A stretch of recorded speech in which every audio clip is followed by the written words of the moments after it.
Shalom saudara, selamat Jumat Agung. Yesus mati supaya kita hidup.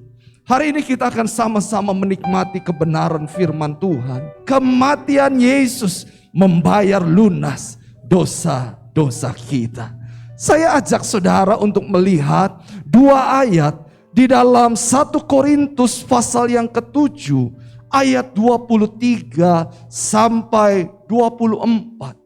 Kamu telah dibeli dan harganya telah lunas dibayar. Karena itu janganlah kamu menjadi hamba manusia.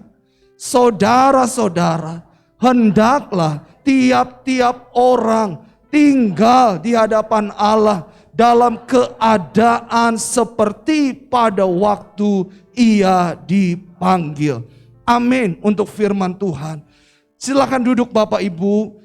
Alkitab mencatat dengan jelas, kamu telah dibeli dan harganya telah lunas dibayar. Karena itu janganlah kamu menjadi hamba manusia.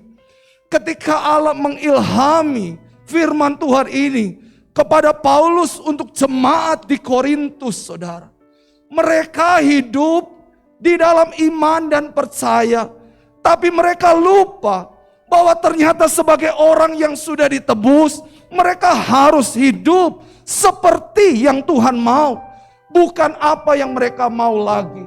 Kenapa? Karena Alkitab jelas mencatat, kamu telah dibeli dan harganya telah lunas. Paid in full, dibayar lunas. Bapak Ibu, ketika orang membeli sesuatu dengan harga lunas, kita dapat kwitansi, kita dapat bukti pembayaran. Dalam bukti pembayaran itu tertanda stempel lunas dibayar. Artinya apa? Ketika kita mendapatkan tanda bukti lunas dibayar, tidak ada seorang pun bisa menggugat kepemilikan atas barang yang dimiliki. Kenapa? Karena paid in full, dibayar lunas. Bukan dicicil, bukan setengah-setengah, tapi dibayar lunas. Jadi saudara dan saya adalah orang-orang yang sudah ditebus dengan harga yang lunas dibayar. Katakan amin. Dan saudara, ini yang Yesus kerjakan.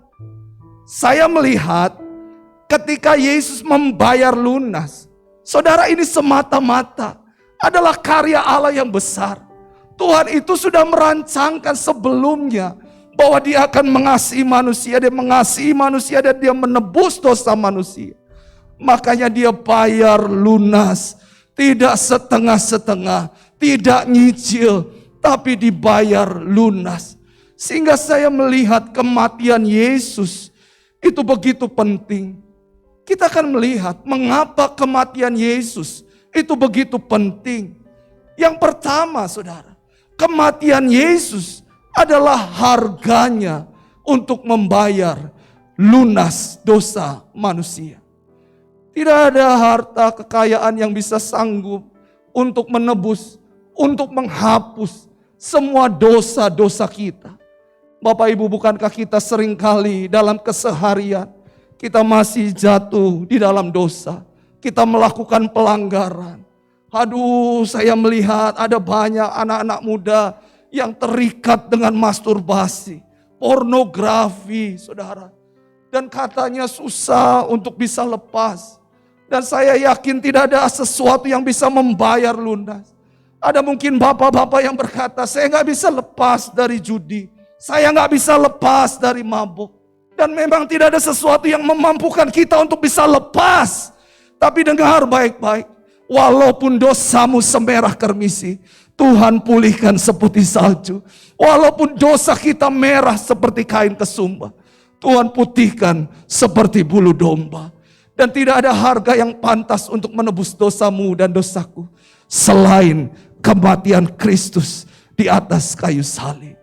Yesaya 53 ayat yang kelima, firman Tuhan mencatat, tetapi ia tertikam oleh karena pemberontakan kita, dia diremukkan oleh karena kejahatan kita, ganjaran yang mendatangkan keselamatan bagi kita ditimpakan kepadanya.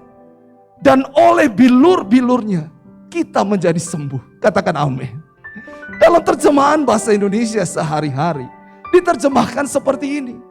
Tetapi ia dilukai karena dosa-dosa kita dan didera karena kejahatan kita. Ia dihukum supaya kita diselamatkan. Karena bilur-bilurnya kita disembuhkan. Saudara, Kristus menebus, membayar dosa kita, sehingga kita disembuhkan Tuhan. Disembuhkan gak bicara soal penyakit rohani, penyakit jasmani, tapi disembuhkan penyakit rohani dan penyakit jasmani. Dosamu disembuhkan, dan oleh karena bilur-bilur Yesus, segala sakit penyakit kita jugalah yang ditanggungnya. Yang kedua, kenapa kematian Kristus menjadi begitu penting, saudara? Karena kedua, kematian Kristus itu menjadikan kehidupan yang diubahkan. Dengan kata lain, ada transformasi kehidupan yang terjadi dalam diri kita. Saudara lihat bahwa Yesus yang mati di salib itu mengubahkan kehidupan. Nah saudara, ketika Yesus mengubahkan kehidupan, saya pikir, saya merasakan, dan saya begitu memahami, inilah sebabnya kenapa Tuhan mati di salib, karena tidak ada cara lain. Dengan harga yang pantas, saudara, supaya saudara dan saya diubahkan Allah. Dalam kehidupan kita yang seringkali jatuh bangun dalam dosa, rasanya kita gak layak masuk surga. Kalau ada saudara yang berkata, oh saya pasti masuk surga, tapi seringkali hidup kita gak benar, Pak. Jangan-jangan itu cuma keyakinan dirimu, tapi nama kita gak tercatat dalam kerajaan surga. Karena kerajaan surga bukan sesuatu yang gampang, bukan sesuatu yang mudah. Makanya banyak orang Kristen terlena dengan hyper grace, kasih karunia Allah yang besar, yang merasa dirinya selamat, sehingga hidupnya sembrono. Makanya kematian Kristus menjadikan kita pribadi yang diubahkan Allah, disempurnakan dari hari ke hari. Saudara merasakan, yang tadinya kita hidup dalam dosa, kemudian kita diubahkan dan tinggalkan dosa. Ada orang berkata, kenapa ya susah banget untuk lepaskan dosa saya?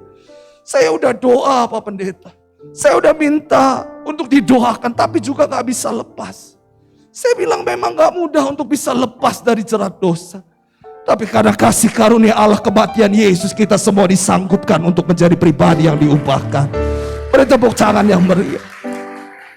Mungkin kau berkata, aduh aku terlalu sensitif, aku menjadi pribadi yang mudah tersinggung. Tapi kenapa kematian Kristus begitu mengubahkan hidup saya hari-hari ini? Dan memang seseorang akan berkata, wow, kalau bukan karena karya Kristus, aku tidak mungkin berubah. Saudara, ada seorang namanya Jim Caviezel. Dia aktor Hollywood. Pada tahun 2004, dia berperan sebagai Tuhan Yesus dalam film The Passion of Christ. Dan saudara tahu ada kisah yang menarik, yang luar biasa.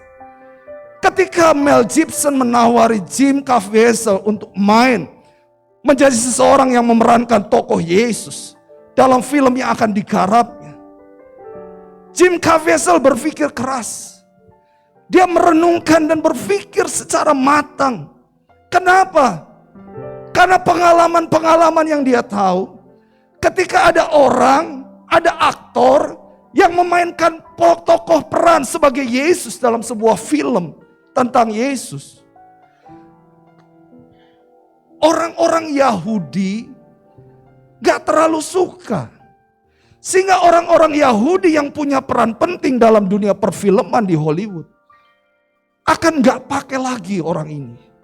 Jadi dengan kata lain, karir dari Jim Caviezel akan terancam ketika dia main sebagai tokoh Yesus dalam film itu. Dan ini menjadi pergumulan, karena ini menyangkut tentang karirnya. Saudara, tapi dalam doanya, Tuhan sentuh dia dan Tuhan gerakkan dia untuk ikut. Akhirnya dia katakan iya kepada Mel Gibson, sutradara dari film The Passion of Christ. Dan kemudian mulai digarap film ini di tahun 2004. Bapak Ibu tahu, ketika dia harus perankan Yesus, itu bukan perkara yang mudah, dia katakan. Di make up selama 8 jam untuk bisa menghasilkan make up yang luar biasa.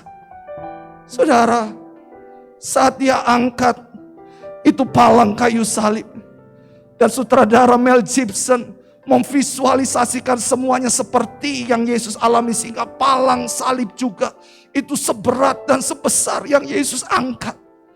Waktu Jim Caviezel angkat, saudara, gak lama dia terjatuh, dia menjerit.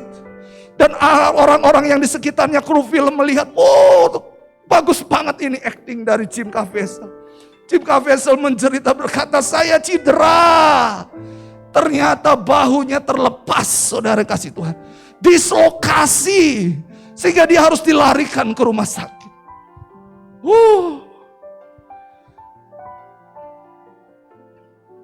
Mel Gibson mengunjungi Jim di rumah sakit dan berkata, Jim, apakah kau akan melanjutkan peranmu sebagai Yesus dalam film ini? Jim berkata, gak mudah untuk bisa melanjutkan. Rasanya saya gak sanggup. Tapi bolehkah saya bertanya kepada Anda? Ada dua pertanyaan. Yang pertama, apakah engkau pilih saya karena nama saya kok inisialnya sama? GC, Jim Caviezel, dengan GC, Jesus Christ? Dan pertanyaan yang kedua, apakah engkau pilih saya karena umur saya juga 33 tahun? Sama seperti pada waktu Yesus mati di kayu salib, umur 33 tahun. Mendengar itu Mel Gibson terkejut dan berkata, rasa-rasanya saya juga semakin takut. Saudara, tapi Jim Caviezel berkata, saya akan lanjutkan untuk proses pembuatan ini. Dan saudara tahu, akhirnya Mel Gibson mengubah sedikit, lebih meringankan kayunya, lebih dikecilkan lagi sehingga Jim Caviezel bisa angkat itu palang kayu salib. Bahkan ketika proses cambuk, itu dilapisi dengan triplek atau papan setebal 3 cm. Tapi salah satu cambukan ternyata meleset dan mengenai bagian tubuh. Jim teriak, bahkan memaki itu aktor yang jadi prajurit cambuk dia. Sakit rasanya. Bukan hanya itu, saudara. Dia katakan dalam proses pembuatan itu terjadi, filmnya dibuat di Italia. Dan pada saat itu musim dingin. Bayangkan saya berada di palang kayu salib dengan keadaan telanjang dada. Sedangkan semua orang kru-kru dengan baju tebal. Dan dia mengalami hipotermia. Dia nyaris mati karena hipotermia. Seringkali dia lari ke sebuah tempat yang sepi dan dia berdoa, Tuhan beri kekuatan kepada saya. Dan Bapak Ibu, dia kembali melanjutkan. Pada satu adegan di mana Yesus mati dan gelap gulita terjadi. Itu benar-benar gelap katanya. Awan mendung datang. Dan orang-orang berkata, wah cocok banget ini. Tapi Jim berkata, ini segera sebentar lagi hujan. Dan pada saat hujan bisa datang petir. Kita berada pada posisi yang tinggi, ini bahaya. Dan saudara tahu, iblis memang gak senang dengan proses pembuatan. Itu Jim Caviezel dihajar petir. Hangus, saudara. Dia segera diturunkan. Orang pikir mati. Tapi ternyata dia masih hidup. Orang berkata dia hidup, dia sadar, dia sadar, dia sadar. Wah, saudara. Air matanya mulai berlinang. Dan dia berkata, kalau Kristus saja mau disalib untuk menebus dosa saya disalib karena diri saya, karena karir saya. Masakah saya mau menolak Kristus Yesus sebagai Tuhan dan Juru Selamat dalam hidup saya? Beri tepuk tangan yang meriah bagi Tuhan. Kalau Yesus saja mau mati disalib buat saudara, masakah kita seringkali melupakan Yesus? Masakah kita seringkali masih main-main dengan Yesus? Masih hidup sembrono? Ini hari Jumat, ini long weekend Pak. Long weekend. Artinya libur panjang Jumat, Sabtu ke Minggu 3 hari. Dan mungkin orang di luar sana akan pakai ini untuk jalan-jalan. Orang di luar sana akan pakai untuk pergi having fun. Acara keluarga. Saya mau bilang kenapa orang seringkali gak menghargai kematian Yesus. Dan saya mau katakan, seberapa besar engkau menghargai kematian Yesus dalam hidupmu, sebesar itu juga kasihmu dan cintamu yang dalam kepada Yesus. Semakin kita mengasihi Yesus dalam karya Allah yang besar dalam proses kematiannya, saya percaya hidup kita akan terus diubahkan dari hari ke hari. Saudara, dari hari ke hari Tuhan mengubahkan hidup kita. Satu kali Jim Caviezel ditanya oleh wartawan. Orang-orang bertanya, bagaimana perasaan Anda saat di tempat syuting memerankan Yesus? Dia bilang, oh itu sangat luar biasa, mengagumkan. Tidak dapat saya ungkapkan dengan kata-kata. Selama syuting film itu ada sebuah hadirat Tuhan yang kuat melingkupi kami semua. Seakan-akan Tuhan sendiri berada di situ menjadi sutradara dan dia merasuki saya memerankan dirinya sendiri. Ini statementnya, saudara. Dan dia katakan semua yang ikut terlibat dalam film itu mengalami lawatan Allah dan perubahan dalam hidupnya. Tidak ada yang terkecuali. Pengalaman dalam film itu mengubahkan kami semua. Pengalaman yang tidak akan terlupakan. Dan dia katakan, dan Tuhan sungguh baik. Walaupun memang film itu menjadi kontroversi, tapi ternyata ramalan bahwa karir saya berhenti tidak terbukti. Berkat Tuhan tetap mengalir dalam pekerjaan saya sebagai aktor. Walaupun saya harus memilah dan membatasi tawaran peran sejak saya memerankan film itu. Sejak banyak bergumul berdoa dalam film itu, berdoa menjadi kebiasaan yang tidak terpisahkan dalam hidup saya. Film itu telah menyentuh dan mengubah hidup saya. Bukankah saudara tidak menjadi aktor untuk memerankan Yesus, tapi justru kita menjadi orang yang mengalami kasih Kristus melalui karya kematiannya di kayu salib. Percaya Bapak Ibu bahwa Tuhan sanggup mengubahkan kita. Yang kita harus lakukan adalah ikut apa yang Tuhan mau. Kalau Tuhan minta supaya kita belajar taat, belajar taat. Kalau kita berkata kok susah ya Pak, saya percaya kematian Yesus mengubah, karena tidak ada yang susah. Kalau kita mungkin bilang gak bisa, saya gak bisa untuk mengampuni, saya gak bisa untuk melakukan hal ini. Ini firman terlalu berat. Ini firman bukan buat saya. Tapi saudara, orang-orang yang berkata seperti itu ketika mengalami kematian Kristus, saya melihat ada banyak diubahkan. Dan hidupnya berubah Pak. Kenapa? Karena bukan kemampuannya yang membuat dia berubah, tapi karya Kristus di kayu salib yang membuat dia berubah. Dan ini yang saudara dan saya harus sama-sama alami. Bagaimana kematian Kristus mentransformasi kehidupan. Yang ketiga, yang terakhir, mengapa kematian Kristus begitu sangat penting?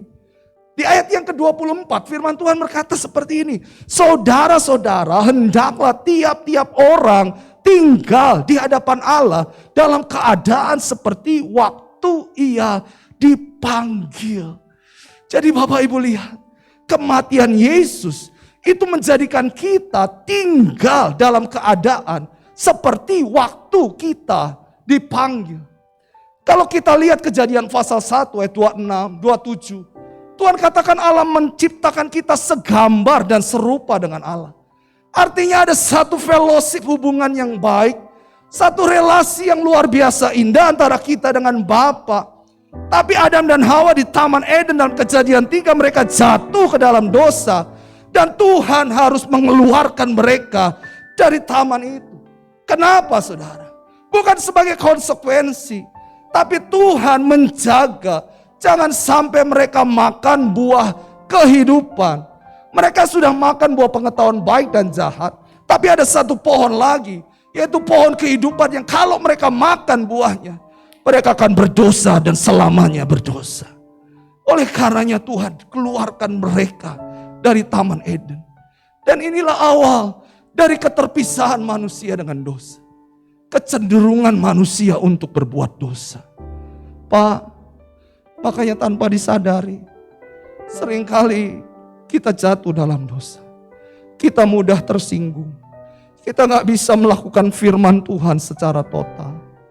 Karena kecenderungan manusia untuk berbuat dosa. Kita seringkali mengasihi diri sendiri berkata, roh memang penurut Pak Pendeta. tapi daging lemah. Itu ayat seringkali dijadi dasar ketika kita berbuat dosa. Tapi saudara harus ingat, Yohanes 3:16 firman Tuhan berkata, karena begitu besar kasih Allah akan dunia, sehingga ia mengaruniakan anaknya yang tunggal, supaya setiap orang yang percaya kepadanya tidak binasa, melainkan beroleh hidup kekal. Artinya tanpa disadar, ada kekuatan yang besar yang memampukan kita untuk kembali dipanggil seperti keadaan kita pada awal. Saya boleh minta Pak Bobi untuk maju ke depan. Saudara, kalau saya gambarkan ketika manusia berada di Taman Eden, ada hubungan yang indah dengan Allah. Tetapi sejak dosa, manusia terpisah dari Allah. Manusia berusaha sampai surga, gak bisa. Pak, bisa geser 2 langkah ke kanan, Pak? Nah, luar biasa. Langkahnya gede-gede amat ya, Pak ya. Saudara lihat, ada satu keterpisahan yang terjadi. Dan ini yang membuat manusia gak bisa sampai kepada Allah. Bapak Ibu, kalau kita pikir kematian Kristus setiap tahun kita rayain, untuk apa? Sebetulnya Tuhan mau ingatkan kita bahwa dalam kehidupan juga seringkali gitu. Kita sudah ditebus, tapi kita seringkali menjauh, Pak. Kita gak taat. Seringkali kita sudah ditebus, tapi kita hidup kembali dalam dosa. Makanya saya merasakan Tuhan itu begitu luar biasa baik. Ketika kita dan saya merayakan, saudara dan saya merayakan Jumat Agung hari ini. Bukankah engkau akan berkata, Tuhan melalui kematian-Mu di kayu salib, Engkau menjadikan aku tinggal dalam keadaan yang seperti Allah panggil semula. Engkau dan saya didekatkan kembali. Dan saya mau bilang, engkau dan saya diberi damai sejahtera oleh Allah. Beri tepuk tangan yang meriah. Saudara, ketika engkau dan saya memiliki damai sejahtera Tuhan, ini bukan soal berapa banyak uang yang kau miliki. Sebab ada orang di luar sana yang punya banyak uang tapi gak punya damai sejahtera. Ini bukan soal kesehatan, badanmu kuat, sehat, berotot, badan six pack. Tapi kalau badan sehat tidak memiliki damai sejahtera juga percuma, Pak.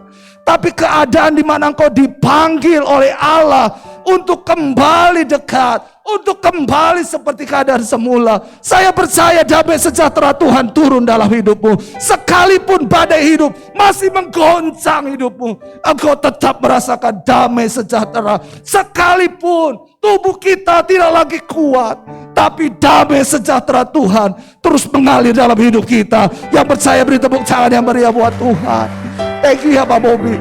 Inilah sebabnya kenapa Tuhan menjadikan kita tinggal dalam keadaan seperti waktu Allah panggil kita. Supaya kau bisa merasakan kasih Tuhan. Saudara, beberapa kali Bapak Gembala cerita bagaimana kalau dia punya, suatu kali dia dapat kiriman buah atau makanan. Dia tanya, David kamu dikirim ini enggak? Saya bilang, oh enggak Pak. Ya udah suruh Mbak ambil ke rumah. Dibagi saudara. Wow, saya bilang thank you. Gak apa-apa, udah buat papa aja. Gak kebanyakan katanya. Ya wis oke. Saudara lihat. Dia gak mungkin kirim kepada anaknya yang di Jakarta. Dia juga gak mungkin selalu kirim buat Yohan yang di Cirebon. Tapi dia kirim buat saya yang ada di Arjawinangun yang hanya sekitar 3 menit udah bisa sampai. Saudara lihat. Kalau kita dekat dengan Bapa, kita akan merasakan kasih Bapa. Makanya saudara, itu sebabnya kenapa Tuhan menjadikan kita tinggal dalam keadaan seperti waktu dipanggil. Supaya kita bisa merasakan damai sejahtera. Dan kau akan berkata, oleh karena kemurahan Tuhan, aku ada sebagaimana aku ada hari ini. Oleh karena kasih kemurahan Tuhan saja, aku bisa ada sebagaimana aku ada hari ini. Dan Bapak Ibu tahu, dalam 1 Korintus pasal 7 ayat 17 sampai 24. Itu firman Tuhan jelas sekali. Ini adalah ayat di atas dari ayat yang kita baca. Bagaimana Tuhan katakan hendaklah tiap-tiap orang hidup seperti yang telah ditentukan Tuhan baginya. Dalam keadaan seperti waktu ia dipanggil Allah. Jadi ini tujuan Tuhan kenapa dia mati. Supaya engkau dan saya berada dalam keadaan seperti waktu engkau dipanggil Allah. Keadaan di mana kejadian 1 itu sebuah fellowship, sebuah hubungan yang indah dengan Bapa tanpa keterpisahan karena dosa. Tapi salib Yesus yang membuat kita dibawa kembali. Salib Yesus yang membuat engkau dan saya ditarik kembali untuk tinggal dalam keadaan waktu Tuhan memanggil kita. Ini perkara yang besar, Pak. Ini perkara yang luar biasa. Ingat saudara, ketika dosa mulai mengintip kita, engkau katakan, hidupku tidak lagi sama. Saya sudah dibawa Allah untuk tinggal dalam keadaan seperti waktu Allah panggil saya. Sehingga seumur hidup kita akan berjalan terus dalam rencana dan kehendak Tuhan. Bahkan di ayat yang ke-19, sebab bersunat tidak penting. Yang penting ialah mentaati hukum-hukum Allah. Ketika engkau dibawa pada keadaan seperti engkau dipanggil, secara gak sadar ada satu kegirangan, ada satu kesenangan untuk kau melakukan kebenaran firman Tuhan, untuk kau belajar taat.